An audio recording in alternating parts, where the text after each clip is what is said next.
Please excuse if my writing is a little sloppy. It has been a long time since I got anything resembling a good night's sleep, and I feel like my entire brain is trying to shut down out of desperation for some rest. I honestly don't know what telling my story will achieve, but there is nothing else I can do now but share what little knowledge I have. Although my troubles started about a year ago, the real beginning was much further back, about 20 years ago when I was a young boy. I had this vivid memory of a nightmare. In it, I was woken up in the middle of the night by this bizarre noise coming from outside. It was like a deep, booming, pulsing sound that felt like it penetrated to your very bones. I remember looking out of the window and noting that the sky seemed what I can only describe as broken. I suddenly felt the compulsion to walk downstairs, where I found the rest of my family, still in their nightwear in the dark living room, stood in total silence in front of the TV, which bathed them in an eerie blue glow. On the screen was a man who seemed to be giving some kind of address. I don't remember what he said, but I know something about him, and the way his face moved made me feel really uncomfortable, like I wanted to get away from him as quickly as possible. But instead, I stood there, transfixed by the screen. From the corner of my eye, I could see our 2 dogs cowering behind the large armchair, growling at the man on the TV. Finally, the man seemed to give out some kind of command before the screen was replaced with a symbol that I didn't remember, but seemed like it was familiar. Then we all turned around in unison, still in absolute silence, and went back to bed. But not before my father, for some unknown reason, unlocked the front door. As I returned to my room, I felt that I was not in control of my body and was more like a passenger being taken on a journey. I looked briefly out of the window, and to my horror, noticed dozens of elongated figures dragging and crawling their way down the street, making their way up to all the houses and entering through the unlocked doors. I climbed into bed, under the crushing horror that my father had unlocked the door, and that these things would soon be making their way into our home. I lay there as I heard them drag themselves up the path to our door, followed by hands scratching and fumbling at the handle, which slowly creaked open. I heard them enter the house and begin to climb the stairs. Then I remember waking up the following morning. The nightmare haunted me for weeks, but for some reason, I didn't want to tell anybody about it, and eventually I pretty much forgot all about it, until a year ago when I was reading an Ask Reddit thread about scariest dreams. I remembered the nightmare about the TV man and was considering posting it, when as I scrolled down the thread, I was stunned by someone who posted the exact same dream. As I read the details, which were so vivid, I felt like I was reliving that night. I was overcome with nausea and felt like I would collapse, almost like an anxiety attack. She described everything: the noise, the broken sky, which she described as glitched, the man on the TV, and even the crawling figures entering the house after her mother had unlocked the door. Beneath her post was several more replies stating that they remember having the same dream. My mouth went dry and my heart was racing, and I decided to get a glass of water and calm my nerves before I would post a reply sharing my experience. But when I returned from the kitchen a few minutes later, I refreshed the page to see if there were any new replies, only to find the post and all the replies had been deleted. Luckily, I had managed to click on the girl's name before everything disappeared. This was the first time I had seen anyone else with this same experience, and I wanted to find out everything I could. I had planned on digging through her comment history to see if any more light could be shed on this. However, when I got to her profile, there was nothing. No posts, no comments, no indication of this profile actually being used. I decided to go out on a limb and message her, hoping that this wouldn't be another dead end. I kept the message short and simple, asking if she could tell me about the dream that she had again. I told her that I had the exact same dream when I was younger, and I was really hoping to find out more. I got a reply almost immediately. When I read it, my stomach dropped. "What are you talking about? I don't remember posting anything about anything like that." "The dream, you know. The one about the glitched sky and the loud noise and the creatures. You just wrote about it. There were a ton of people who replied saying they had the same dream." This reply didn't come nearly as fast as the first one, but I almost wished it hadn't come at all. "Number they are watching. I'll see you soon." What the hell is going on? I asked myself out loud. I started to panic, my chest tightening. I felt dizzy and confused. Who are they? Why had it all been deleted? And most importantly, who was coming to see me? Instead of replying back, I shut my computer down and tried to lay down. I thought that maybe a nap would help me feel better and clear my head enough to help me think this all through logically. After I had buried myself under my blankets, I heard the doorbell ring. Something in my body told me not to answer it. I shrugged my blankets off of me and stared at the door of my apartment, not 20 feet away. I was in the living room on the couch, with a perfect view of the door. The light outside the door allowed me to see the shadow of someone standing there, waiting. Their shadow swayed back and forth slowly, like they were bouncing from one foot to another. After remembering the dream, I was very hesitant to open the door. There was no way it was her since we'd only spoken just moments ago. They are watching had made me paranoid. Instead, I decided to wait them out. They didn't wait long. The door handle jiggled and tried to turn. Whoever was on the other side became frustrated and pulled hard, but couldn't open the door. My television suddenly turned on, a pale blue background and a table appearing immediately on the screen. "Unlock the door," a voice commanded from off-screen. I shut my eyes and buried my head in response. The door handle rattled with ferocity. The radio turned on in the kitchen. I saw the dial automatically turn until it came to AM 930. "Unlock the door," the voice enunciated from the radio speakers. I cowered again. The voice filled me with paralyzing fear, and I could tell it was getting angry. Still, the door handle rattled and jangled in all directions. It was trying desperately to come in. When I turned away from the radio, I saw the window. The sky was hazy, distorted, and broken, like a shattered television screen that refused to die. I became aware of the slow thump that emanated from the windows every few seconds. Thump, thump, thump. It was like background noise that drowned itself out when you didn't focus on it. I was determined this time to have proof, to be certain that I could prove to the world what was happening. From my pocket, I extracted my cell phone. Unlocking it, I pressed the camera icon and aimed it at the window. Before I could press the button to take the picture, my screen took on the same hazy appearance as the sky, before switching to the pale blue background and the table. This time, a man was sitting there. I recognized him immediately, more by feeling than by sight. His hair was a mess, as if a young kid had cut a balding man's hair. It was out of place and stuck out in all directions.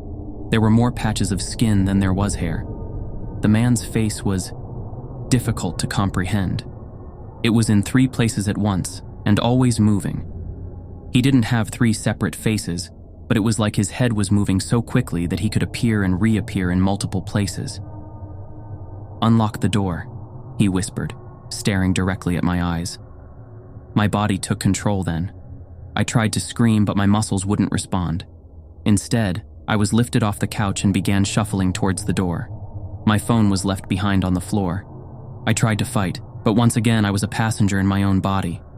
Whoever was at the door had stopped trying to get in, as if it knew I was coming, as if it knew I couldn't resist. My hand rested on the tiny locked handle that separated man from monster. My thumb and forefinger pinched the lock and turned. Calmly, my body turned around and walked away from the unlocked door. I heard the handle click open, and the door creaked slowly. A single, large footstep fell behind me. I wanted to spin around and see what it was, but I couldn't.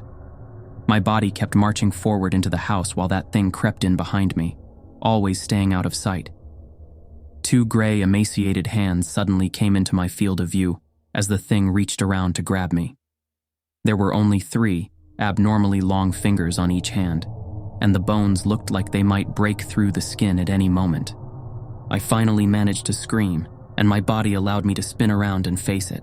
I woke with a start, sweating profusely and screaming at the top of my lungs.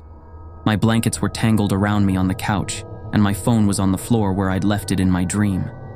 I looked at the window. The skies were clear. The TV was off, so was the radio. Cautiously, I got up to check the door. It was unlocked. I opened it and was greeted by a 20-something in a football jersey and shorts, his hand just about to knock. I shrieked from the shock of seeing him, and he was just as taken aback. He clearly wanted something from me because he didn't run away. After I'd calmed down some, I asked, "Who are you and what are you doing here?"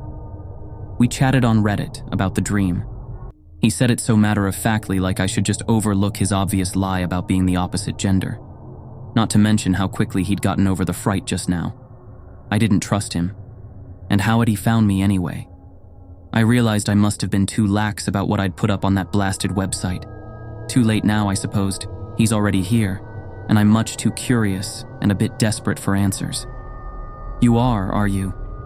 I eyed him suspiciously, not even trying to hide my doubts about him. "Well, we'll talk out here, I guess, where people can see.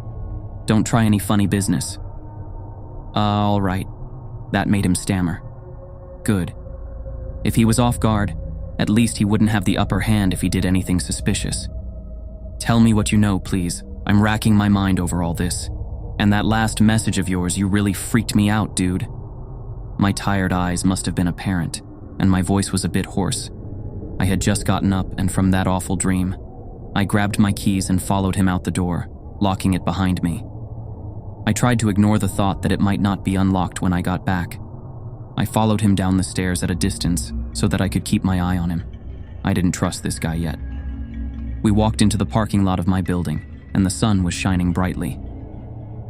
"Is this good enough for you? I don't want to go too far," he asked. I shifted uncomfortably and looked around. A man was walking his dog around the complex, and a couple was arranging things in a moving van. I guess this is fine enough, as long as he isn't in my home. "You had another dream last night, didn't you?" he asked lowly. "How did you know?" He shrugged.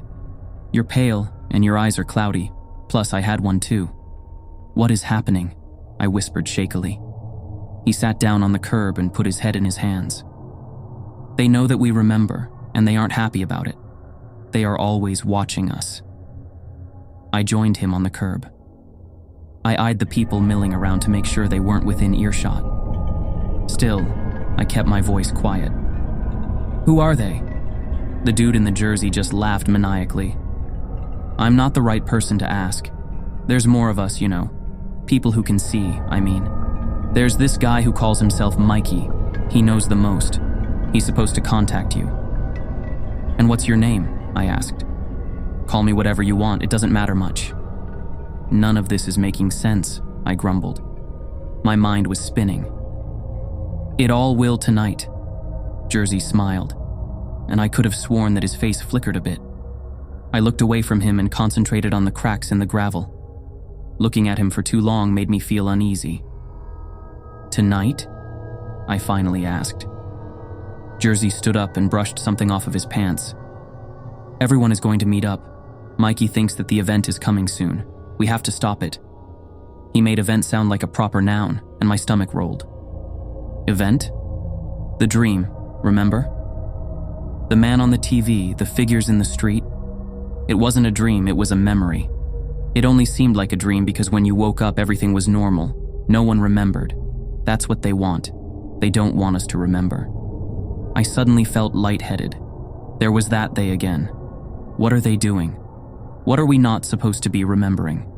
Tonight, friend. It will all be over tonight. Cryptic, just what I needed. "There's a plan?" "Mikey says it will all be over." I couldn't help but notice how monotone he sounded, as if he had rehearsed this conversation many times. Or maybe he just had to have this conversation hundreds of times with others like me. "When and where?" I asked. "Mikey will contact you soon. Stay inside with the door locked until you hear from him." I stood up, and he and I silently made our way back to the stairs that led up to my apartment. "Will you be there?" "We all will be," Jersey smiled. "Stay safe." I walked up the one flight of stairs alone, while he watched me from the ground. I felt more confused than ever, and I suddenly felt exhausted. I stopped short of my door when I noticed that it was slightly ajar. I looked back to the bottom of the stairs to call out to the mysterious guy, but he was gone, almost as if he had just disappeared. I walked into my living room slowly and quietly. My one-bedroom apartment was silent and empty, but I knew that I still wasn't safe. I took Jersey's advice and locked the door. I sat on my couch in my dimly lit living room until I heard my phone buzz. I looked and I had a message on Reddit. "Hi mate, Mikey here, meeting at redacted at 5:30. That was it? That was the message I was supposed to wait for? I felt annoyed and confused, but I got up to get ready anyway. 5:30 was only a couple hours away when the sun started to set. I sat in my car in the parking lot of the meeting place. I checked my phone and it was 5:20. I also had 3 missed calls. One from my brother and 2 more from an unknown number that I couldn't stomach answering. My body was trembling with nervous anticipation. The meeting place was an old abandoned building. It used to be Walmart, but it closed down when the town started sprouting neighborhood Walmarts. The sun was sinking low into the sky, and the world was tinged in pink. My heart started racing when a figure walked from the building. He walked from the shadows and into the fading light. It was Jersey, but he had traded his jersey and shorts for a pair of dark jeans and a black hoodie. What? Was I supposed to call him Hoodie now? He smiled and waved me towards him. I was just about to get out of the car when my phone started to buzz. It was the unknown number. Something in my gut told me to answer it this time. "Who is this?" I barked. "Hi, sorry." It was a girl's voice, and she was whispering. "Who is this?" I asked again more gently. The girl on the other end of the phone sucked in a deep, shaky breath. "This is redacted from Reddit. We messaged the other night about my comment about our dream." My stomach turned to ice. I gazed out my windshield at Jersey, who was still beckoning me. His smile seemed to falter a bit. I was trembling so badly, I nearly dropped my phone. "Excuse me?" I asked into the phone. "We can't talk over the internet or text. It's too dangerous. We have to meet. Right now." "But I already met you," I whispered. She was silent for several painful moments before finally saying, "I don't know who you met, but it wasn't me." Jersey was walking toward me now. I stared in horror as the smile fell from his lips and he started running. I spun on my heels and began to run. I could hear the footsteps pounding on the concrete behind me, but I used to be on the athletics team back in school, and soon I could hear his footsteps begin to fade with distance. As I turned a corner and began to make my way back to the relative safety of the street, my phone began to vibrate. Trying not to slow down, I fumbled in my pocket and pulled it out and was greeted by a blue screen. I froze to the spot. On the screen was a symbol, and even though I couldn't remember it clearly, I knew it was the icon from my dreams. I was glued to the spot and could hear the footsteps behind me once more, but this time they were slow and calm. When Jersey was no more than 5 foot away, he instructed me to put the phone to my ear, which I instinctively did. I could hear a strange tone emanate from the speaker, and what sounded like words, even though I couldn't tell what it was saying, or at least not consciously, because as soon as the noise stopped, I began to walk towards the road. Once more, I was not in control of my body. Instead, I felt like I was trapped inside a flesh marionette, and someone unseen was pulling the strings towards an unknown goal. I stopped at the edge of the pavement and turned to see a bus making its way towards me. I could feel the muscles in my legs begin to tighten, and I realized with horror that I was about to jump in front of it.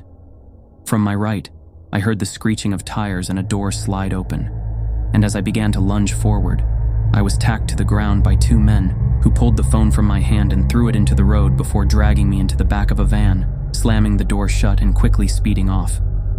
I was so stunned by the series of events that it took me about a minute to realize that I was able to move once again.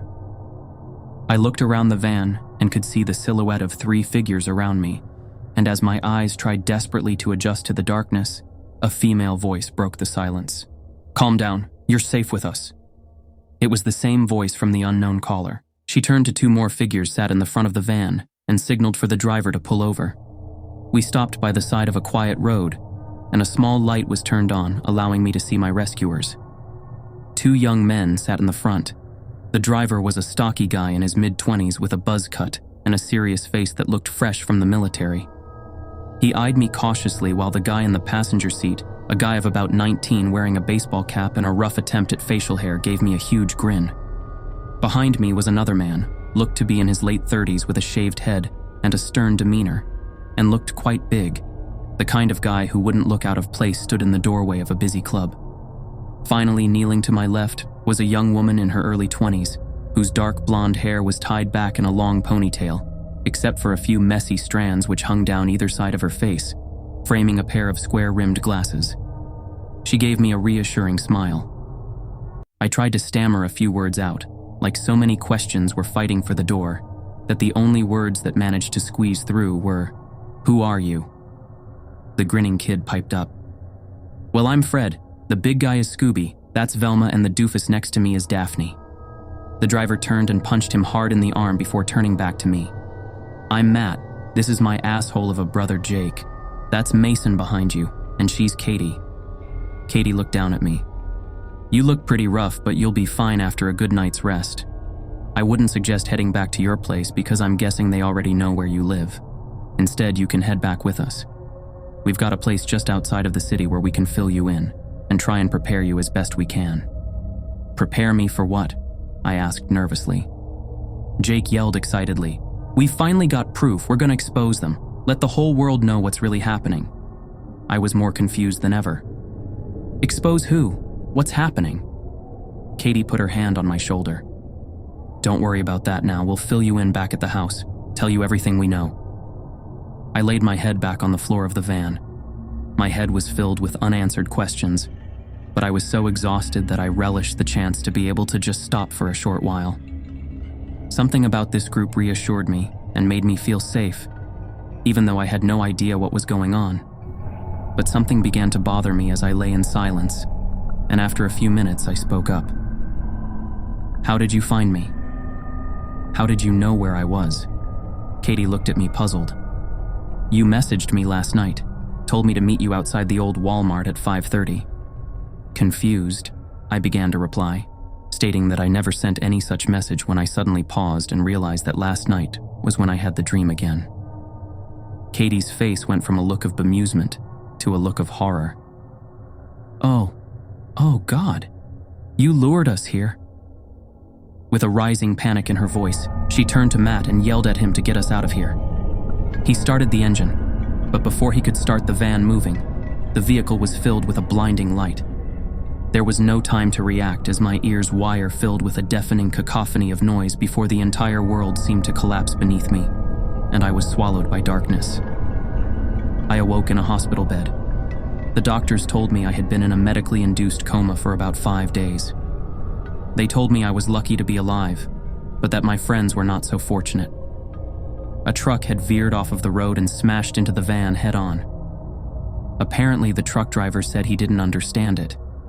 He'd always been a careful driver, but that evening, he suddenly got distracted by his cell phone, which was on the dashboard, and before he realized what was happening, he'd veered out of his lane and straight into us.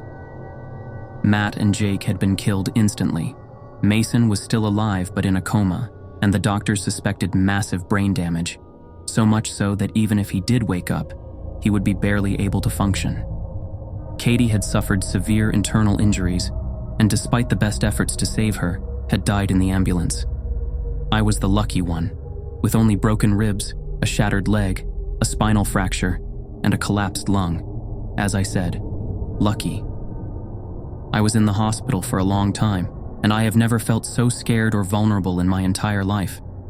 Every night I was certain that someone was going to come and finish the job. Maybe a nurse would mistakenly give me a lethal dose of medication. Maybe one of the surgeons working on my spine would slip with a scalpel and slice through something important. Maybe a member of my family would accidentally spill something deadly into my drink. The wait for my inevitable demise was agonizing, with everyone who entered my room a possible assassin, but it never came. Eventually, after months of surgery and physiotherapy, I was discharged and able to walk again, albeit with a cane. As soon as I had the chance, I gathered whatever money I could and told my family that my near-death experience put things in perspective and that I was going to travel. I loaded everything I could fit into the back of my car and hit the road. The truth was that I was running as fast as I could. I didn't know where I was running to or what I was running from, but I had to keep moving, and that's what I've been doing ever since. I try to find others who have had the dream, but they are getting harder and harder to find. Maybe there isn't many of them. Maybe someone else is getting to them first, but every now and again, someone will message me telling me to come and meet them somewhere. I don't. because I know they've just had a dream.